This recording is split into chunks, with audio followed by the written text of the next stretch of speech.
ना समोसा, ना कचौड़ी, ना पकौड़ी। आज मैं आपके लिए लेकर के आई हूँ एक ऐसे नाश्ते की रेसिपी जिसमें आपको समोसा, कचौड़ी, पकौड़ी तीनों चीज़ का टेस्ट आएगा, जिसे हम बचे हुए ब्रेड से बना के तैयार करेंगे। तो फिर चलिए फटाफट से बनाना स्टार्ट करते हैं। तो इस नाश्ते को बनाने के लिए सबसे पहले हमें यहाँ पे चाहिए ब्रेड। तो मैंने यहाँ पे 4 पीस ब्रेड ली है। ब्रेड आप फ्रिज में रखे हुए 1 या 2 दिन का बासी भी ले सकते, या तो फिर फ्रेश ताज़ी ब्रेड भी ले सकते, लेकिन मेरे ब्रेड जो है फ्रिज में रखे हुए थे, 1 या 2 दिन का बासी है। तो यहाँ पे हम एक लेंगे छोटा सा मिक्सी जार, जिसमें हम सारे ब्रेड को तोड़ करके डाल देंगे, जिसे हम ब्रेड क्रम्स बना के तैयार करेंगे। तो ब्रेड को आप छोटे छोटे टुकड़े करके डालें। आपको नाश्ता अगर ज़्यादा बनाना है तो ब्रेड की मात्रा को बढ़ा सकते हैं। तो मैंने यहाँ पे सारे चारों ब्रेड को तोड़ करके डाल दिए मिक्सी जार में। अब हम मिक्सी जार का ढक्कन बंद कर देंगे और दरदरा सा पीस लेंगे, क्योंकि हमें यहाँ पे ब्रेड क्रम्स बनाना है, ज़्यादा फाइन पाउडर जैसा नहीं बनाना है। दरदरा सा हम पीस के तैयार करेंगे। ये जो नाश्ता है सिर्फ 10 मिनट में बन के तैयार होता है। इसे बनाने के लिए ज़्यादा टाइम की ज़रूरत नहीं है। जब भी आपके पास टाइम कम हो तो इस नाश्ते को बना करके तैयार कर सकते हैं। तो देखिए यहाँ पे मैंने सारे ब्रेड क्रम्स को बना के तैयार कर लिए हैं। तो इसे अब हम साइड कर देंगे। हमें इसी तरह का क्रम्स चाहिए था, ना तो ज़्यादा फाइन चाहिए था और ना ही ज़्यादा दरदरा। तो इसे हम साइड कर देते हैं और यहाँ पे हम ले लेंगे 2 उबले हुए आलू हम 2 लिए हैं, जो कि मीडियम साइज़ के, और इनको पहले से ही उबाल करके इसका छिलका निकाल लिया था। अब यहाँ पे हम बड़े वाले मिक्सिंग बाउल लिए हैं और छोटे छेद वाले हम ग्रेटर लिए, जिसमें हम उबले हुए आलू ग्रेट कर लेंगे। अगर आप चाहें तो आलू को मैश करके भी ले सकते हैं, आलू मैशर से मैश कर ले सकते हैं, लेकिन अगर ग्रेट करके लेंगे तो ये ज़्यादा बढ़िया रहेगा, इसमें कोई गुठलियाँ वगैरह नहीं रहेंगे। तो हमें दोनों आलू को कद्दूकस करके ले लेना है। ये नाश्ता जो है बहुत ही कुरकुरा बन के तैयार होता है। इसकी खास बात यह है कि इसे आप बहुत ही कम टाइम और कम सामान में बना के तैयार कर सकते। जब भी आपके पास टाइम कम हो और कम मेहनत में अगर कुछ बनाना चाहते हैं तो इस नाश्ते को बना के तैयार कीजिएगा। बहुत ही कम मेहनत और कम टाइम में बन के तैयार होगा।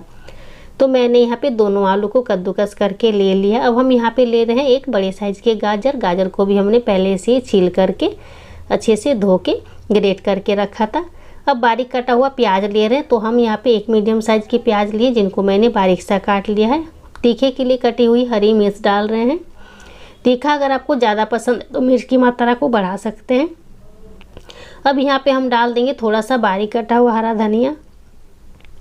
अब इसी के साथ साथ हम यहाँ पे स्वाद के अनुसार नमक डाल देंगे और 1 चुटकी भर हम यहाँ पे हल्दी पाउडर डाल देंगे। कलर के लिए हल्दी पाउडर हम ज़्यादा नहीं डालेंगे, ज़्यादा हल्दी पाउडर डालने से ये लाल हो जाएंगे।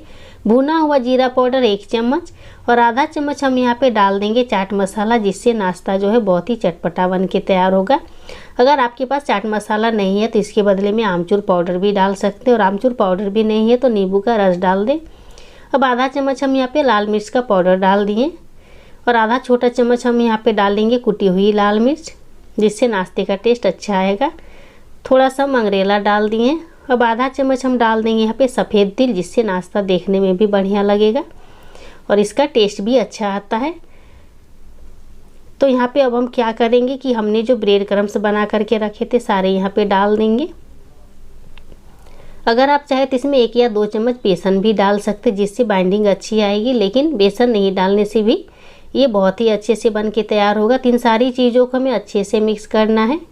अगर आपके पास और भी कोई सब्जी है, जैसे शिमला मिर्च हो गया, उबले हुए मटर हो गए, तो वो सब भी डाल सकते हैं, या तो फिर कच्चे आलू को भी ग्रेट करके डाल सकते हैं। तो इन सारी चीज़ों को हम अच्छे से पहले मिक्स कर लेंगे और एक डो जैसा बना करके तैयार कर लेंगे। ये बहुत ही आसानी से बन के तैयार हो जाती है, हाथों में थोड़ा सा भी नहीं चिपकता है। इसे बनाने में कोई दिक्कत नहीं आती है। तो हमें एकदम टाइट सा डो जैसा बना के तैयार कर लेना है। तो देखिए आलू जो है हमारा अच्छे से मिक्स हो गए हैं। तो अब हम क्या करेंगे कि हाथों को थोड़ा सा साफ कर लेंगे, ताकि हमें टिकिया बनाने में आसानी हो। तो यहाँ पे देखिए अच्छे से हमने आलू को मिक्स कर लिया। अब हाथों को साफ करके हम इसमें से थोड़ा थोड़ा पोर्शन उठाएंगे और बॉल जैसा पहले हम बनाएंगे। जिस तरह से आलू पकोड़े के लिए आप बनाते हैं, उसी तरह से हमने आलू मसाला को बना करके तैयार किया। तो यहाँ पे थोड़ा सा पोर्शन उठाएंगे और दोनों हाथों से पहले हम बॉल जैसा बना लेंगे। उसके बाद हम टिकिया शेप दे देंगे। आपको नाश्ता जितने बड़े साइज़ का बनाना है उस हिसाब से पोर्शन ले सकते हैं। तो यहाँ पे मैंने मीडियम साइज़ दिया है। तो यहाँ पे मेरा एक टिकिया जो है बन के तैयार है। तो इसी तरह से हम दूसरे वाले भी बना लेंगे जिस तरह से पहले वाले टिकिया हमने बना के तैयार किया है। इसे बनाने के लिए कोई झंझट नहीं, कोई मेहनत नहीं, बहुत ही कम मेहनत में बन के तैयार होता है। तो सेम उसी तरह से हम थोड़ा सा पोर्शन ले करके पहले बॉल जैसा बना लेंगे, उसके बाद दोनों हाथों से दबाते हम टिकिया शेप दे देंगे। तो देखिए यहाँ पे हमने दूसरे टिकिया भी बना के तैयार कर लिया है। तो इसी तरह से पहले हम सारे टिकिया को बना लेंगे। तो देखिए यहाँ पे मैंने 2 उबले हुए आलू से प्लेट भर के नाश्ता बनाया है। तो इसे हम साइड कर देते हैं। अब यहाँ पे हम छोटा सा मिक्सिंग बाउल लिए जिसमें हम 1 चम्मच भर के गेहूं का आटा डाल देंगे। अगर आप चाहे तो गेहूं के आटे के बदले में मैदा भी ले सकते हैं। और 2 चम्मच यहाँ पे बेसन लिए हैं। बेसन को मैंने पहले से ही छान लिया था। अब हम यहाँ पे डाल देंगे स्वाद के अनुसार नमक। अब इसी के साथ साथ हम यहाँ पे डाल देंगे थोड़ा सा मंगरेला, जिससे नाश्ता देखने में बढ़िया लगेगा। अब इसमें हम डाल रहे हैं थोड़ा सा सफ़ेद तिल, आधा छोटा चम्मच हम डाल देंगे कुटी हुई लाल मिर्च और थोड़ा सा बारीक कटा हुआ हरा धनिया डाल देंगे। अगर आपके पास हरा धनिया ना हो तो इसके बदले में आप बारीक काट के कड़ी पत्ते को भी डाल सकते हैं। इन सारी चीज़ों को हम पहले अच्छे से मिक्स कर लेंगे। उसके बाद हम थोड़ा थोड़ा पानी डालते हुए गाढ़ा घोल जैसा बना के तैयार करेंगे। अगर आप चाहे तो इस नाश्ते को बिना घोल में डुबाए हुए भी बना के तैयार कर सकते हैं। तो यहाँ पर हम थोड़ा थोड़ा पानी डालेंगे, एक बार में सारा पानी नहीं डालेंगे। अगर एक बार में सारा पानी डाल देंगे तो इसमें लम्स वगैरह रह जाएंगे, और थोड़ा थोड़ा अगर डालेंगे तो इसमें कोई भी गुठलियाँ नहीं रहेगी और बहुत ही अच्छे से मिक्स हो जाएंगे। तो देखिए यहाँ पे थोड़ा सा अच्छे से हमने मिक्स कर दिया और थोड़ा हम पानी डाल देते क्योंकि ये थोड़ा ज़्यादा ही गाढ़ा लग रहा है। तो इसे एक बार फिर से हम फेंट लेंगे अच्छे से। अगर आप चाहे तो इस घोल में 1 चुटकी भर मीठा सोडा भी डाल सकते हैं, जिससे नाश्ता जो है बहुत ही फूले फूले बन के तैयार होगा। तो देखिए बहुत ही अच्छे से हमारा जो मिक्सर है अच्छे से बन गया है। अब इससे ज़्यादा हमें फेंटने की ज़रूरत नहीं और ना ही इससे ज़्यादा हमें पतला चाहिए। तो हमने गाढ़ी सी घोल बना के तैयार कर लिया है। तो अब क्या करेंगे कि एक एक टिकिया हम उठाएंगे और इसमें डुबा देंगे और अच्छे से उलट पुलट करते हुए इस घोल में लगा लेंगे। ये बिना घोल में डुबाए हुए भी अगर फ्राई करके खाएंगे तो भी ये बहुत ही ज़्यादा टेस्टी लगेंगे, लेकिन इसमें डालने के बाद खाएंगे तो ये थोड़ा ज़्यादा कुरकुरा बन के तैयार होता है। तब चलते हैं गैस की तरफ। तो गैस पर मैंने पहले से ही तेल को गर्म करके रखा था। जब भी आप इस तरह से नाश्ता बनाएं तो तेल को थोड़ा ज़्यादा गर्म करके रखें, उसके बाद नाश्ते को डालें। कम गर्म तेल में नाश्ते को ना डालें, नहीं तो फिर ये चिपचिपा हो जाएगा। तो एक एक करके हम सारे नाश्ते को एक ही बार में डाल देंगे। अगर आपका पैन बड़ा है तो एक ही बार में सारे नाश्ते को फ्राई करें, नहीं तो फिर बारी बारी से करें। तो एक ही बार में हम सारे नाश्ते को यहाँ पे डाल देते हैं क्योंकि हमारा पैन जो है बड़ा है। और गैस का फ्लेम हम मीडियम टू हाई रखेंगे। और जब ये एक तरफ से अच्छे से फ्राई हो जाएंगे तब हम उलट पुलट करेंगे। इसे फ्राई करने में 4 से 5 मिनट का टाइम लगता है, बिल्कुल भी टाइम नहीं लगता है क्योंकि इस नाश्ते को हम मीडियम टू हाई फ्लेम में फ्राई करेंगे। तो इसी से बहुत ही कम टाइम ये फ्राई हो जाता है और ये बिल्कुल भी कच्चा नहीं रहेंगे। तो इसको अच्छे से उलट पुलट करते हुए हमें फ्राई करना है। तो देखिए यहाँ पे और हम डाल देंगे 1-2 नाश्ता, क्योंकि हम एक ही बार में सारे नाश्ते को डाल दे रहे हैं। तो जब ये फ्राई हो जाते तो ये बहुत ही ज़्यादा कुरकुरा बन के तैयार होता है। ये एकदम आलू पकौड़ा जैसा टेस्ट आता है इसका और देखने में भी आलू पकौड़ा जैसा ही लग रहा है। एक बार इस नाश्ते को आप बना करके खा लेंगे तो बाहर के नाश्ते भूल जाएंगे। तो देखिए इसका कलर कितना बढ़िया है, एकदम गोल्डन। तो सारे नाश्ते को हम पलट देंगे और दूसरे साइड से भी इसी तरह से कलर चेंज होने तक हम फ्राई कर लेंगे। नाश्ते तो आपने बहुत बनाए होंगे ब्रेड से, लेकिन इस तरह के नाश्ते नहीं बनाए होंगे। एकदम नया नाश्ता है और बहुत ही सिंपल तरीके से हमने बनाया है, बहुत ही कम मेहनत कम झंझट में।